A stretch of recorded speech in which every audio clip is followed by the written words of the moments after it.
ക്രിസ്മസിന് എന്താ സ്പെഷ്യൽ എന്ന് ചോദിക്കാറില്ല എല്ലാവരും. ക്രിസ്മസിന് ഏറ്റവും സ്പെഷ്യലായിട്ട് ഞങ്ങളുടെ വീട്ടിലുണ്ടാക്കുന്നത് കള്ളപ്പവും കോഴിക്കറി. 2 കള്ളപ്പം ഇട്ടിട്ടുണ്ട്. പിന്നെ അതിലോട്ട് നാടൻ കോഴിക്കറിയാണ് കേട്ടോ.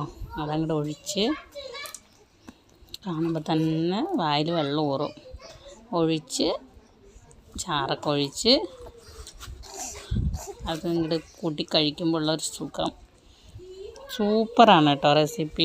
അതുപോലെ കള്ളും തേങ്ങ അരച്ചതും നമ്മുടെ പത്തിരിപ്പൊടിയില്ലേ അതൊക്കെയും കൂടെ നമ്മൾ തലേ ദിവസം മിക്സ് ചെയ്ത് വെച്ച് പിറ്റേ ദിവസം ആകുമ്പോഴേക്കും പുളിക്കും. രാവിലെ ആകുമ്പോൾ പുളിച്ച് ആ മാവാണ് നമ്മൾ ഉപയോഗിക്കുന്നത് കേട്ടോ കള്ളപ്പത്തിന്. സൂപ്പർ ടേസ്റ്റാണ്. അമ്മയുടെ ഒരു സ്പെഷ്യൽ റെസിപ്പിയാണ്.